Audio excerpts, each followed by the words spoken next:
how's it going? It's the Fuzz. So today I'm gonna review myself. So I'm gonna go over a number of the cards from the Valiant expansion that I reviewed in a previous video. Now, because that video is like an hour and 40 minutes long, I'm not gonna go over every single card because that would take forever. I just want to go over the most interesting cards where either I was really on point or I was really wrong, or the cards which I maybe felt strongly about one way or the other. Whereas, like if you look at the first row here, like these first 5 cards are pretty boring, so I'm not even going to bother covering those. I'm only going to talk about the interesting cards. Also, keep in mind some cards were changed, like Exorcism was completely redesigned, so I'm going to skip any cards that basically don't exist anymore, because there'd be no reason to review them. Usually if they were changed, it's either because they were OP or they were just complete trash. So bear that in mind. We're going to just go straight to the exciting stuff. Let the party begin. Also, as a refresher, the cards were grouped into 4 categories. Great, meaning should see play definitely. Good, probably will see play, is a solid card. Okay, it's not bad, but not good enough for constructed. And bad, meaning it's just pure trash. Alright. Let's get going. The Lightsworn. One of the first cards to be revealed. Looks pretty cool. It's a knight, so it does make the knight a little bit better. Decent enough body and a cool effect. I'm going to call him good, because I do think a knight deck would want to run him. The fact that he doesn't die when he's played because he's immune to targeting is pretty important. He does make sure that you get a board presence early. And late game's a 4-5. But I'm not going to call him great as I originally thought I was going to, because, well, there's another knight that's a little bit better, and because the, it's just not quite on the same level. It can't be instilled, but if it was a 2-aspect, 2-mana card, I think it'd be overpowered, because it'd just be a strictly better Vanguard. Like, way better Vanguard. So, it's good, though. So, the better knight that I was talking about, and I'll cover it as well, was the Descendant of Divinity. I think the real reason that he doesn't see that much play is because just the deck itself isn't really that good. The idea is to use Militant Citadel to kind of ramp him out, but you usually want to ramp out the other one, the Sunblessed Knight, the one that ramps you. Felix is, I think, like on the upper level on the okay category, but he just turns out to, I guess, not be that good. Like, Knights don't really go 4-aspect, so it's just a 3-3. Yeah, it gets protection from targeting on the back row, but it actually was less good than I thought. I really thought it was going to be an amazing card, especially when they first revealed it, but I was a little disappointed. Reincarnation Spirit. Oh, let me remove that. It's good. I think it's a good card. The idea of being able to replay it is really neat. It's almost like when it comes into play, you draw another version of this. You draw a 3/3 version of this, basically, immediately. It can play it on the next turn, for instance, if it dies. Yeah, I like it. It's a good value card. Can be played later on if you don't need to play it immediately. I'm not sure what kind of a deck would want to run it, but it is flying, which is solid. Yeah, I think it's a good card. So similarly to Phoenix, I thought I'd be seeing more spirits, but again, just doesn't really seem to fit anywhere. It's a solid card, but it's not a knight. I think if it was a knight, it would be played in the knight's deck. It's not a soldier. Soldiers would play it. But it's a spirit, and you're not going to play this with Grand Reunion or anything like that, or Melindra. So, very much like Felix, just couldn't really find a home. So, these are the kind of cards that are hard to rate sometimes. Like, it seems good, but can't really figure out what to do with it. So maybe I should have called it okay. But it's like, again, on the upper level of okay. It's the kind of card you could just build a deck of decent cards in, throw it in, and it wouldn't be too bad. But from what I've seen, I've actually seen very few spirits in Constructed. That may be because Order is just kind of, you're either playing Angels or that Priest thing. No room for this guy. Emissary, when it was first revealed, it had great promise, and I was just ready to call this card great.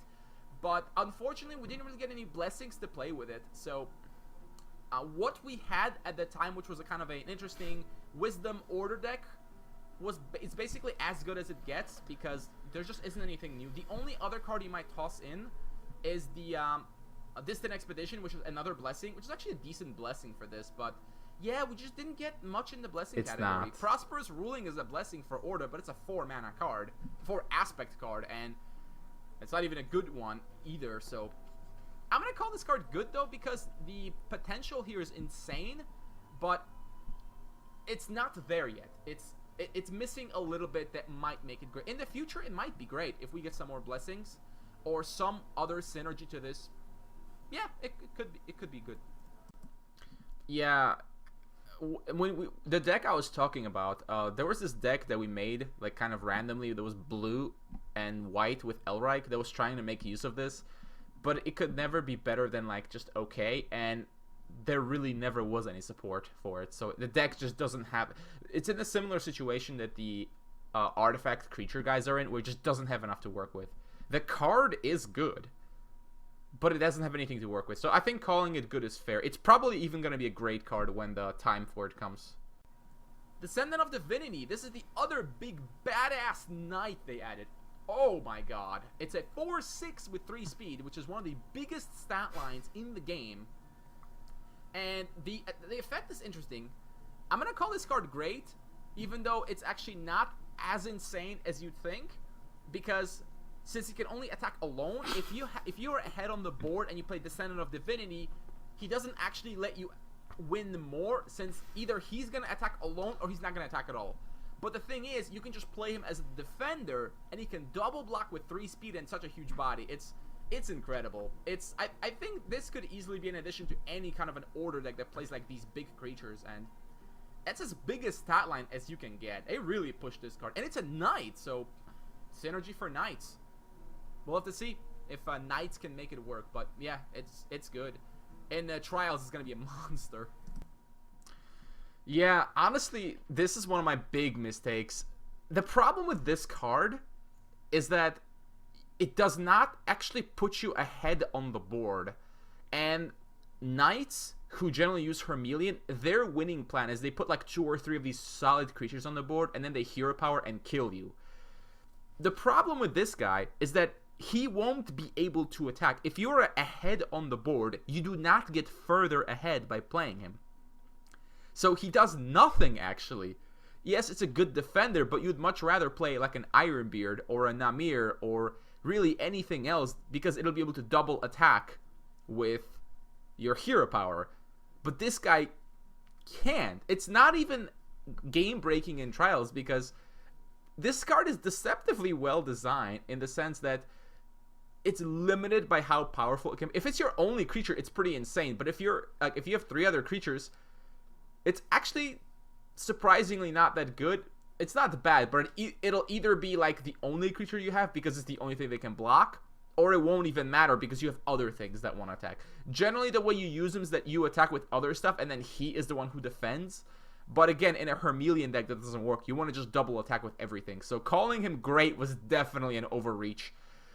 Good probably was the correct name for it, but even so, Knights, sometimes I've seen him run sometimes in Knights, but I'm not even sure if it's the right one, especially because Ironbeard I think is much better. Even though it's not a Knight, it's just such a good card that it's probably better than this. But hey, it's an uncommon. That was one of my big mistakes. I was really overhyped with this one, and actually all of us who were reviewing this, we thought they went too far with the stat line, but the limiting effect is actually surprisingly limiting. Oh well, it happens. Gomor Ironbeard. So this is the big badass order card, a giant priest dwarf with another huge body. It's got the 3 mana, 3 aspect cost. It's got the guardian treatment, and it gets a choice of buffs. It can be a 5/6, it can be a 5/4/3 speed, it can have lifebound, and a little bit later it gets 2 of those. It can be a 5/8. It's a great card. It's just a super beat stick, and it's about as big a card as you can get at this mana cost. I mean, geez. And this card is giving like Phoenix a run for its money. It's strong. It's a priest. The priest synergy isn't great, but you don't care about that. You're gonna just include this anyways. I wonder if Kayano decks can make use of this guy. If you Kayano him out, it's a 6/5 with some shenanigans. Ooh. Yeah, pretty much. Ironbeard was basically the superstar for Order. Much better than the Descendant of Divinity, because you can just make him a 5/6 with 2 speed. The flexibility is really nice. Against some decks, you do want the 3 speed. Against some decks, you need the Lifebound. And if you do play a 4 aspect deck, he just gets more ridiculous. But really, he is the flagship of both the Knights. Because, I mean, he puts 5 damage on the board, and if you double attack, that's 10 damage by himself. So yeah, it's it's pretty ridiculously good. Yeah, I'm actually just pretty impressed by just them adding such an insane card. So unlike the Descendant of Divinity, this card does deserve to be called great because it's played pretty frequently in Order, as it should be. Look at this thing. I get some slight redemption for my mishap with the Descendant of Divinity. It's Celestial Blossom. I think this card is absolutely ridiculous, because it's basically like Innervate, gain 2 or gain 3 mana even. The only reason it isn't gonna be like game breaking is because the artifact creatures are just kind of lackluster overall. But I'm gonna still call it great because I think as soon as we get any more artifact creatures in the future, Celestial Blossom can only get better. It will be one of the cards that carries that deck, and the potential here is pretty tremendous. I mean, if you play this with 3 aspects, you literally just gain 3 mana. And I mean, you can pull that off fairly early too, so I anticipate some shenanigans. Right now, though, the artifact creatures, the support for that deck is just not quite strong enough. But I think this card in particular is pretty good. Yeah, pretty much on point. I mean, calling it great is, I think, fair. I actually did experience somebody pulling off something nasty where they played like New Horizons into this, and then they immediately played a Steel Sentient. And that was pretty ridiculous. So I think this card will be easily super duper broken once we get better artifact creatures. Just because it literally is a 3 mana ramp or 2 mana ramp. Yeah, I'm actually terrified of this card. But as it is, the deck is just not gonna work. There's too many hoops to jump through to get the Sentient. If we get better support, if like we get some of those cards created by guys like Vitamin C, well, he's the one who made the custom, like, automaton creatures, then it'd be something. But as it is, it's waiting for its time. Shifting Aurite. This is one of the funniest cards they've ever released. The fact that it can get up to 5 different abilities, that's really amazing. But if you just look at this creature from just like an objective perspective, this could easily be something like a 3/1 flying. If you play with Order, 3/1 flying for 1 mana.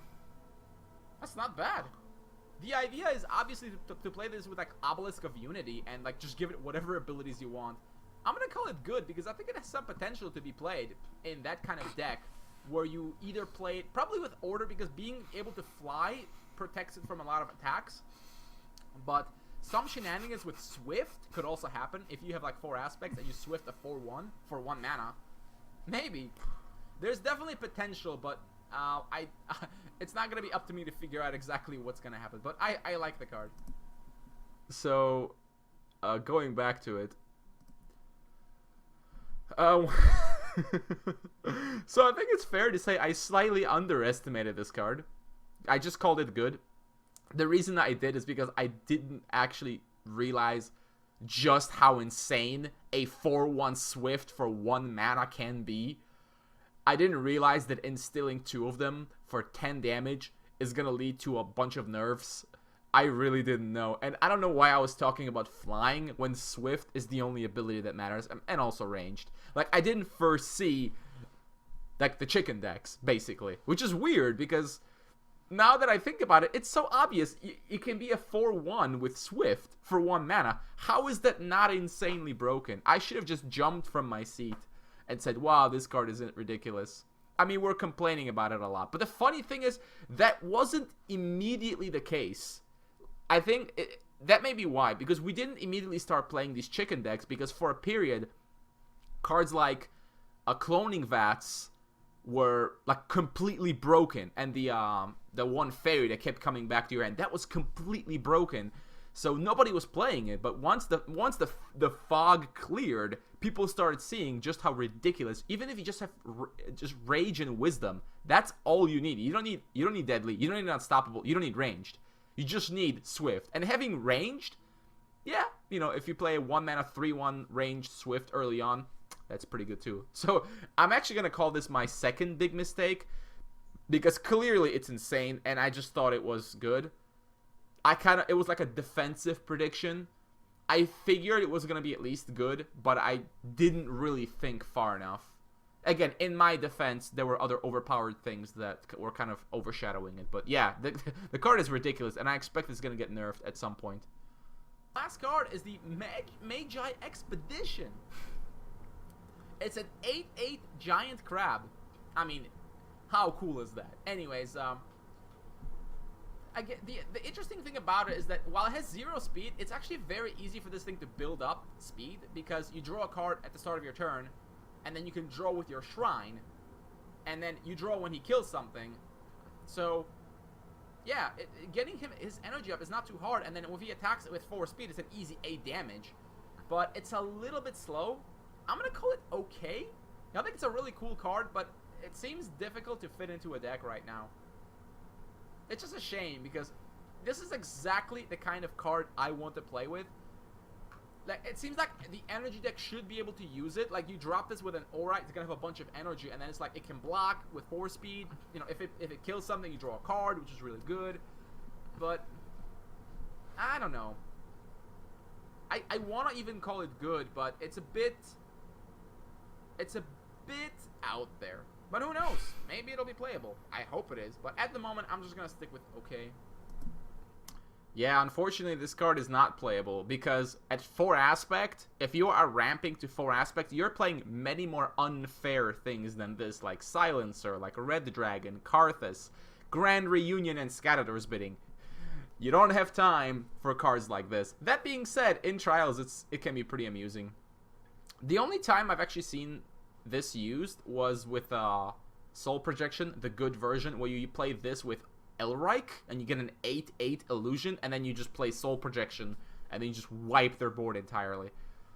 But that's pretty fringe, and honestly, it's a lot of work to just go to 4 aspects just to do that. It's a cool card, but it's unfortunately not threatening enough to be, like, constructed viable. Sorry, Crab. Gurkha Tribe Shaman. This was one of the earlier Shaman cards revealed. Also a Goblin, but it doesn't matter because the other guy kind of sucks. The card is not bad. The duality of the card is interesting, that it can act kind of like a Cavalry Field Captain in a sense, but then also you get a 2/1 on the board. It seems decent. I'm just not sure really what deck to put it into. Some Kayano decks could use it. I could even imagine you playing it in like just an aggressive deck, because the +1/+1 could be enough to just help you trade on the board. But I'm only going to call it an okay card, because Shamans, I don't think, really care for this very much. Because, again, it doesn't help them in the early game very much. If you just play it on curve, it's like just whatever. So, it doesn't work out.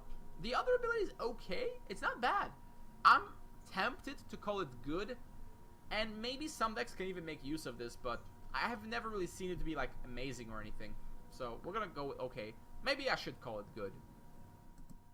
I really should have called it good, because the card, it is pretty good. Like, you might think of it as a worse Cavalry Field, but the thing is, the +1/+1 counter stays. So after you kill something for free, your creature is still bigger. And then after it gets killed, you still get the Gurkha Tribe on the board, which is really good. It's a good card. I mean, Cavalry Field is absolutely insane. So having even a slightly worse version is really good. I've played it with some decks, and it works really well, buffing like Elf Warriors or Silverfang. Hate Bears can play it because they can just like protect their board and buff more stuff. It's a good card. It's at least a good card. Possibly even great. Maybe not great, but I should have definitely called it good. That was a mistake. Totem of the Moon. The other nature totem that some people said was absolutely broken, and I think is absolute trash, because it's just not gonna happen. This dream that you have where you somehow have a big board of Shamans and you play another one and they all get buffed, that doesn't happen for Shamans. That's not how they play. So the only other option is that you just play an aggressive deck, and then you play this, and then you activate it with a Shaman. But the only Shaman you can really use is the Gurkha Tribe, maybe Wolf Tongue, but you're paying an extra 2 mana just to do this. And it has only 2 charges. It's just, it's bad. It doesn't really work out, because if you just include 1 or 2 shamans, you might not even be able to activate it when you need to. So, yeah, it does not work. It simply does not work. Yep. Gonna give myself a pat on the back. Went with my gut, and I was right. The card is really bad. Yeah. 2 charges, and the problem is there's no nature shamans. Like, you cannot curve out with that thing. It's really bad. Glittis the Enchanted. It's a very interesting card with a whole lot of effects. This is exactly the kind of card that you think looks really good, but then you kind of struggle to put into a deck.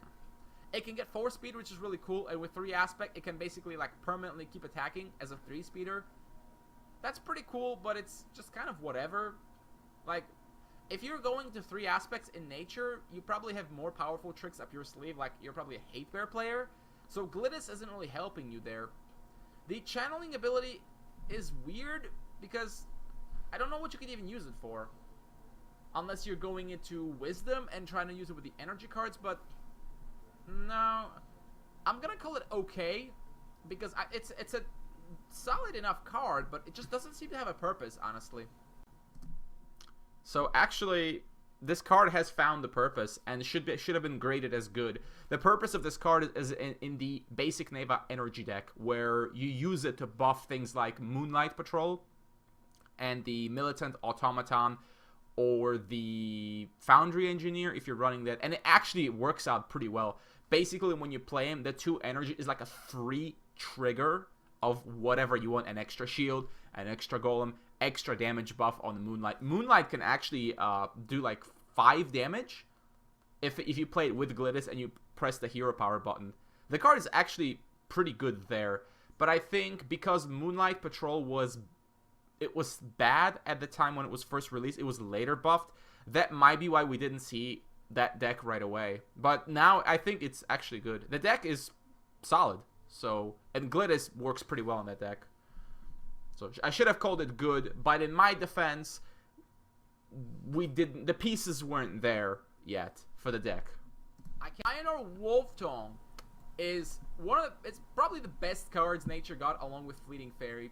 Just the ability to constantly summon Silverfang is amazing, but the 4 aspect ability is just absolutely crazy. With Silverfang becoming a 4/4 with Swift that you can just keep resummoning, it becomes an insane value proposition. You can Kayano him out as a 4/4. It's an elf. It's a shaman. It's got everything going for it. It's really good. So actually, I may have slightly overhyped Wolftongue. Don't get me wrong, he's good, but he doesn't see as much play as you'd think. Basically, it seems that he only sees play for his 4 aspect ability. If you're not going 4 aspects, he's actually not that great, because summoning just a Silverfang doesn't seem to be good enough. But if you are playing 4 aspect, like if you're playing Grand Reunion, then yeah, it's a nice like a burst finisher. But it's not like this god card that I thought it was. So yeah. Cannonade. This is basically a worse Fire Blast in a faction that has Fire Blast. It's really bad. This card is really bad. Almost insultingly bad. There are very few occasions where it actually does something, but it's really bad. Forced Labor summons 3 Tortured Orcs. Okay, so it's Tortured Orc. That seems insane. I mean, 3 of these guys is ridiculous amounts of value. The issue, of course, is they're all slaves. So, the idea, I think, is to use it with Champion of Revolt, where you play Champion, you get all of them be able to attack, and you search out another slave. And in that case, that's a lot of board presence for 3 mana. Holy crap. I think I'm even gonna call it great. I'm gonna hesitantly call it great, because this much body presence for just, on turn 4, it seems really tough to match. The only question is gonna be, can you reliably activate them? Now, Blood Frenzy, maybe, but it's like, again, it only works with a specific card. I guess the Arsonist is supposed to work here, but again, this is why the Arsonist is bad, because these guys cannot attack until they are damaged, and Arsonist will not damage them until he attacks. so they don't work. So this only works either with Champion of Revolt or the Blood Frenzy card. But I think if it does work, it's insane. I mean, you get 3 guys on the board. So maybe I'm being a little bit optimistic by calling this card great. But I mean, it seems like if you can get this to pull off, you're swinging for 6 damage next turn. Seems good. Yeah, I was being optimistic about this, actually. The slave deck never worked out. The problem is there's just not enough ways to reliably trigger it. It's really nice if you get Champion of Revolt, but then if you don't, then they just do nothing, and they'll just eventually get killed for free. So, that's a shame. It's a deck type that's waiting for a little bit more support, but yeah, when that does happen, forced labor will be included in it for sure. So I suppose actually calling it great is not wrong, because just like the Blossom card and even Renovation Facility, like they are great cards. The deck they're supposed to work in is not ready yet, and I think forced labor will eventually be great. But as it is, it's actually not very good. It's like really bad in trials, for instance. Erulak Warbow. Now we're getting to the good stuff. So, I think this card is incredibly strong. Big body, and the late game effect is really good because it can trigger multiple times. So you could potentially clear a board. Now, of course, having that much mana might be tough, but just having a 5/5 unstoppable, that's a colossal beat stick. It's got the power, man. Also, if you activate the ability, it's basically like Massive Assault for everything. So, depending on how the minion changes, whether or not this aggressive rage deck can work will be kind of up to debate. We'll have to see if it works. Yeah, strangely, Erulak never really seemed to have taken off. It saw some play, but not any time recently, and I still don't even entirely understand it. It's like the card seems really good, but it may just have to do with Rage being in kind of a bad spot. Like, Rage is now relying on chickens for, like, burst. You play Rage Wisdom, like, control style, and you rely on chickens for burst. Whereas Erulak, like, it's just another value creature, but you already have Phoenix, and then new and improved Elder. Well, Elder was already never bad. It seems like Erulak just doesn't quite fit. But I don't know, maybe we just haven't tried it enough. Like, I'm finding it hard to accept that this card is just not good enough. So, I'm actually not sure about this one. I feel like it needs more testing. But right now, there's too many chickens running around. And too many zombies. Last card is the Apocalypse. Wow. Okay, so, you know, you play this, and then your opponent takes 4 damage, distributed, and then you take 6, and then they take 6, then you take 8, and basically the game's gonna end really soon. I think this card can only really work in like a super combo wombo deck where you play this, you use like unstable reactors to bump up its energy, and then your opponent takes like, if you can get it to like 5 energy, your opponent could take like 10 damage on their turn, and then you take 10, but then they take like probably even more, and they just die. Could be a new win condition for a control rage deck. I'm gonna call it good. It looks like it has potential, honestly, but it will require a brand new type of deck, and I'm not entirely sure what will go into it yet. This card never really took off. The problem is that if your opponent has a board, Apocalypse is pretty bad because he can just distribute the damage in such a way where he takes minimum damage to himself. So, yeah. It seems like because you also take damage, you have to try to like work really hard to do this, and I feel like there's easier ways to like OTK your opponent, like Dragon combo, for instance. So the Apocalypse is cool, but it's just too much work. So I should have called it okay, maybe even bad actually. Probably should have just called it bad. Like, it's very hard to make work in a deck, and it's obviously trash in trials, but it's probably just liable to kill you. Totem of Tortures. So Corruption got some Totem love. Sadly, this one doesn't do enough. It just steals 3 life over like 3 turns. It doesn't really help you that much.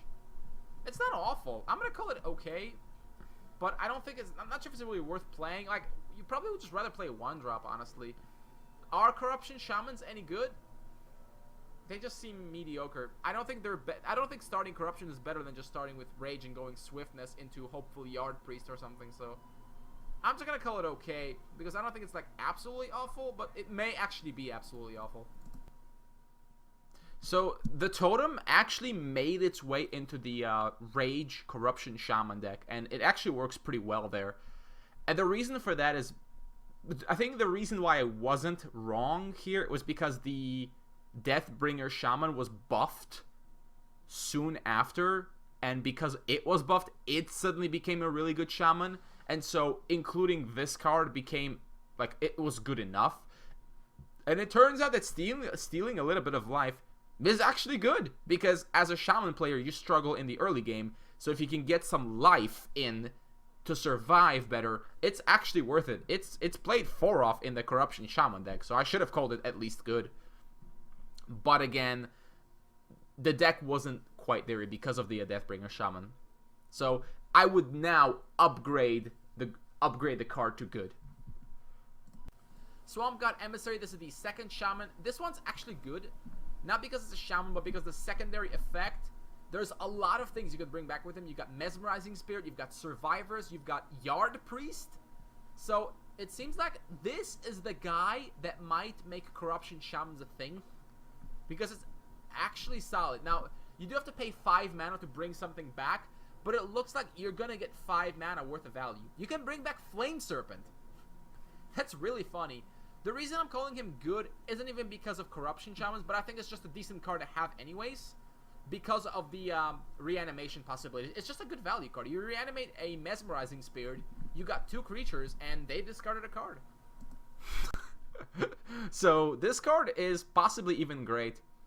It's played in the Shaman deck because bringing back Yard Priest is completely ridiculous, since the Yard Priest will often be like a 6/6 and Swift. But one other thing you can even do, although this requires some work, is you can bring back chickens. Yeah, I've faced a deck like that where you just throw in Obelisk of Unity for Corruption, and then you can play like 2 of these. You play one, you bring back a chicken, you Swift for like an extra 5 damage. It's a really good card. Although it's a lot more narrow than I would thought. It's actually not being played as this value card that I imagined. Weird. Duke Harsford is a great card. The value proposition that is offered in this card is just off the roof. The only reason he isn't absolutely insane is because the zombies are just kind of whatever. And so you usually get like just like a 1/1 and a 2/2, which is still good. Don't get me wrong, it's still good because you just put a lot of pressure on the board. If you're playing zombies, it's an automatic addition for sure. But again, the zombies are just a little bit too weak. But hey, if we ever get more zombies, Duke Harsford, never know. So this card is actually absolutely ridiculous, and the main reason why zombies are a good deck.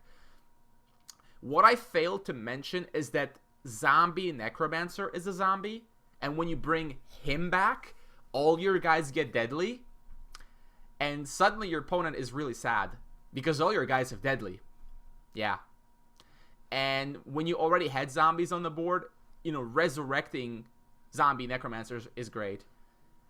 And it's a really good card. Did I say that? It's a really good card. Eternal Servitude is unfortunately also bad because it's basically like a bad Reanimate. I had some hopes for this card when it was first released, but nothing came to make me really think otherwise. The big issue is the double corruption. It's like you're playing Advanced Nephoros, and you might as well just play Advanced Nephoros instead. Yes, it's more expensive and you pay life, but you can just use this anytime. If you want to run this card, use Advanced Nephoros and replace this with Ancient Wisdom. So actually, I was proven wrong by, I think it was Uska Fanafa. This card has been recently changed to be 1 corruption, but it's not as bad as it looks. The idea is the Reanimate deck would actually like to run Enoch because it lets them instantly sacrifice Bezarok and sacrifice off like crappy subordinates so that they don't mill themselves. And that way, Eternal Servitude is another way to resurrect stuff. And it's cheaper, and you don't pay life. It actually has a purpose, because sometimes you do want a different hero power, and Enoch proved just that. Up until then, I thought you just automatically run Advanced Nephoros, but that deck had Enoch with Servitude and Reanimate, and it worked just fine. So calling this card bad was unfair. Even at double corruption, it's actually not that bad because you often Horizon anyways. The second corruption totem, very similar to Legends in that it basically draws a card. The thing is, it sometimes doesn't, which kind of sucks. The other cards go in the graveyard, which is kind of nice, but again, the corruption shaman thing I don't think is quite good enough. But this one, yeah, I'm actually gonna call it good. But this is only insofar as that deck actually working out. I can't even listen to him anymore. Yeah, this card is bad. The deck has worked out. I think Cruel Tech was the one playing it the most. This card is not included in it. And the simple reason is you just cannot possibly run enough corruption spells to make it work. You don't even run Noxious Fumes sometimes. And even if you run 4 Noxious Fumes, what else are you going to run? Consume Spirit isn't going to work. Reanimate? How many copies of Reanimate are you going to include? So the problem is the chances of actually drawing a card with this become very small. So it's a totem that does very little. So, yeah. I really didn't think this through. And the last card is Bezorok. I'm going to call Bezorok great, even though I was a bit disappointed by him. This is because he can be reanimated very easily. And this is possibly the best thing you can reanimate because it's basically casting Infernal Tribute for 3 mana. And you get a 4/3 body. That's pretty terrifying. And, you know, you will very rarely actually cast him. But unlike the other reanimate targets like Karthus and Antriel, you can hard cast him without having to gimmick up your deck. And the second effect of, you know, summoning like 3 vultures or something, that's nice, although it doesn't actually come up that often. But it is like an alternate win condition sometimes. It actually comes up more often than you'd think. Even though they changed this card so you cannot summon 3 vultures anymore, the bottom line is just summoning a vulture and Doctor Styx is good enough. It is how you beat control decks. I originally overhyped this because, I don't know, I guess I just like Bezorok overall. But yeah, it is basically what drives the reanimate deck. It is the main card in it, but that's it. It's actually not, doesn't have any use beyond that. It's not this great big badass card. You can't use it in Demons because he's too slow. You will die before you get to use him. And otherwise, he's just too, other than reanimate, he's just too expensive. So he's good in exactly one deck, and that's it. Maybe that's good enough to call it great, but I kind of fell into the hype, which I created myself. Oh man, that gaff on the corruption totem completely rattled me. That must be why. Is pretty ridiculous, honestly. It's a removal card that then produces a reasonably sized creature. Late game, it's a removal card that produces an insane creature.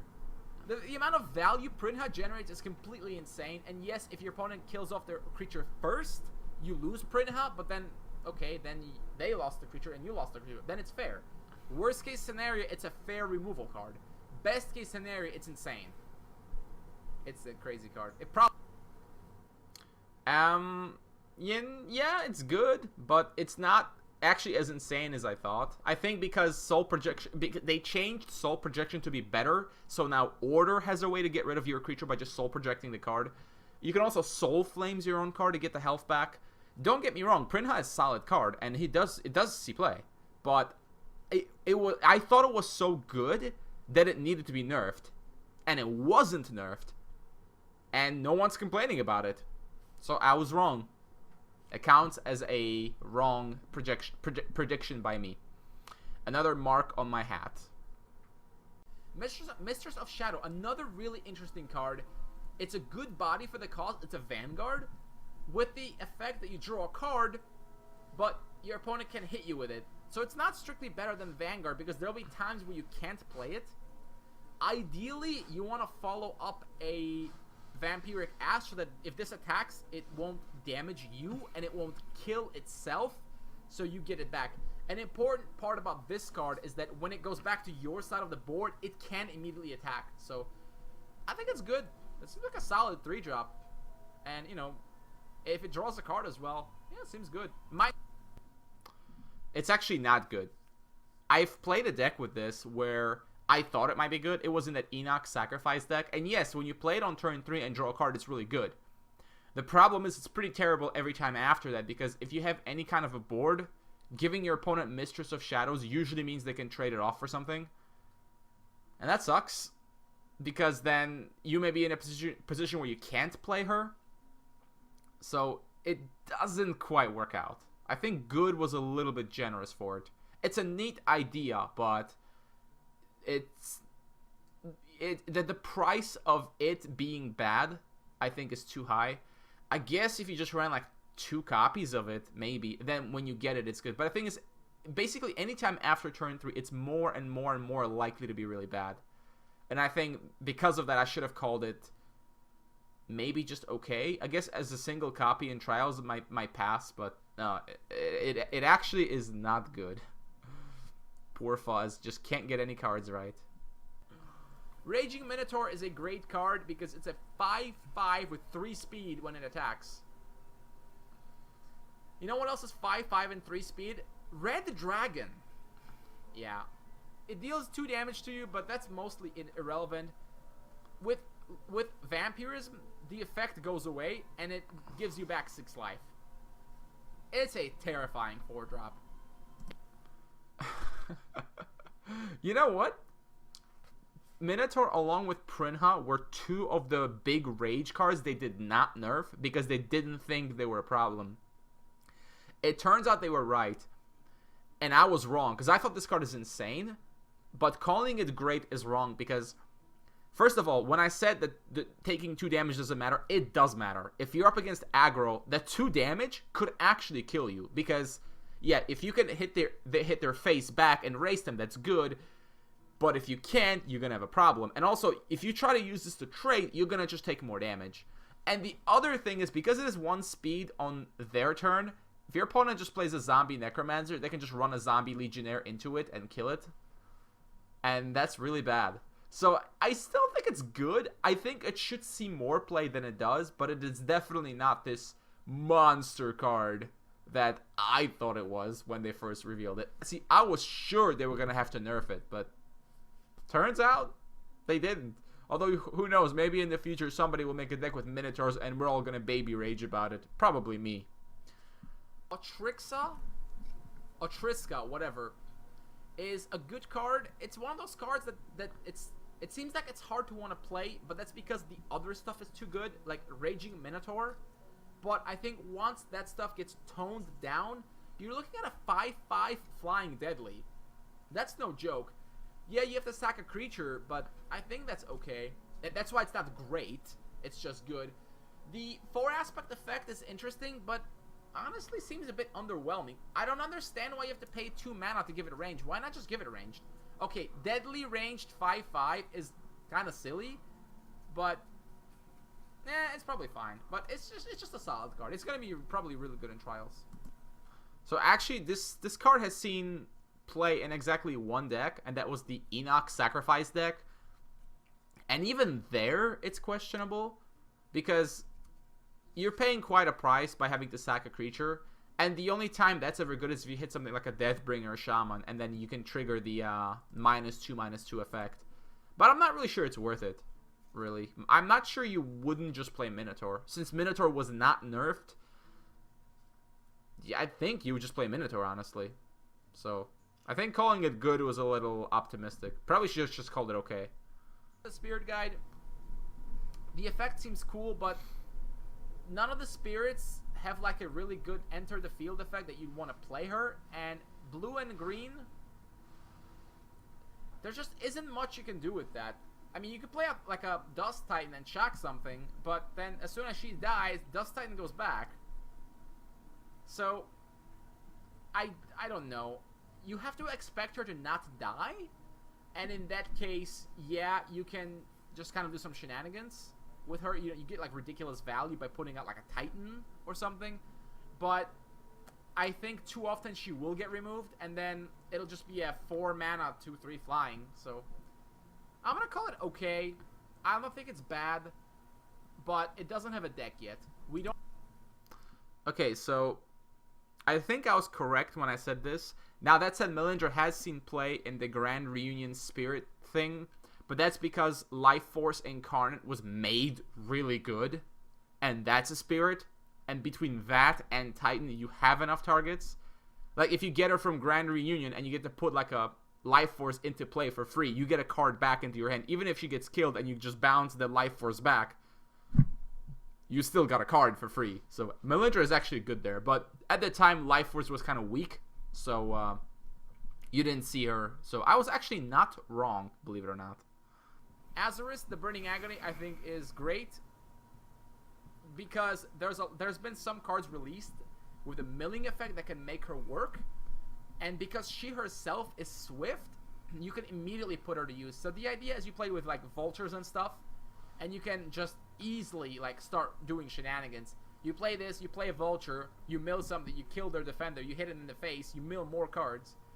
The mill deck is starting to look pretty solid, and Azurus is basically at the head of it with, you know, good body, flying and swift seems really strong. And because it works with any milling effect, yeah, I think she's just gonna be... Like, if that deck is viable, Azurus is gonna be the reason why it's viable. Rage might be a bit of a weird addition, but it's not too bad. It would have been a lot better if it was Wisdom, though. But we'll see. I do want to play her. I just haven't kind of gotten around to it, but yeah, I think it's great. So... Azurus, when I first saw Azurus, I thought she was gonna be completely insane, but it hasn't really seemed to have happened. A few players try to make her work, like with Dark Portal, where you try to play like this demon deck. You search her out, you play her, and you try to get this ridiculous milling combo, and that sometimes works. But that deck is not really better than just regular demons. So, yeah, I don't know. I feel like it should work, but I guess the mill deck just... okay, first of all, let's get something straight. When you're playing Azurus, you aren't even necessarily trying to mill your opponent. You're just trying to combo with Azurus for some massive burn. But maybe that's the problem, because a lot of the mill creatures don't actually deal damage. They just mill cards. So while Azurus is burning them down, nobody else in your deck is doing burn damage. They're just milling. So I guess Azurus just helps you remove stuff, but yeah, it never really took off. Which, I guess it makes sense now that I think about it, but again, I thought it was going to be insane, and it hasn't really made an impressive showing. Maybe one day somebody will come up with a ridiculous mill deck, and we're all going to feel stupid for not coming up with it first. Anyways, Azurus is the last card I wanted to cover. It may seem like I went over a few. All the other multicolored were changed, so those reviews are no longer relevant. Overall, yeah, it was quite a learning experience. One thing I have learned about Spellweaver cards is they are not so easy to evaluate, because there's a lot more going on in a lot of them than just, like, stats. Some of these effects can be pretty good, and it often just takes an imaginative player to put together a cool deck with these new cards before we realized how good they were. Like, don't judge a book by its cover is what I learned in Spellweaver. So I think when the next expansion comes around, I'll try to keep that in mind. I imagine I'll still get stuff wrong, just because trying to look at like 120 cards without really playing with them enough is bound to lead to me making some mistakes. But yeah, those were my biggest mistakes. But you know what? It is what it is. It was still fun reviewing them. We'll see how I do next time. Hopefully, not as many gaffes.